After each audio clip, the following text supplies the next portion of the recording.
back to our YouTube channel. In this video I will show you how to get Roblox game link pass. So first and foremost guys, you don't need to use your Roblox application. So what we shall do, we shall close the Roblox application, then we shall head over to our Chrome browser. So if you're using iPhone, you can go ahead and use your Safari browser, but for this case we shall use the browser. Alright, so once on the browser, go ahead and search for Roblox and make sure that you're logged in. You can see over here my Roblox account is loading. Alright, so once you're logged in, make sure that you come to the home page over here.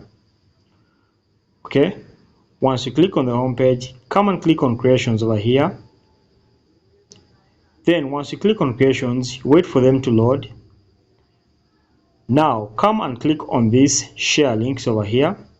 Okay, now the creations you'll have, you come over here and click on that link and then go ahead and copy that game pass link. So this procedure is simple and direct, and that's it guys.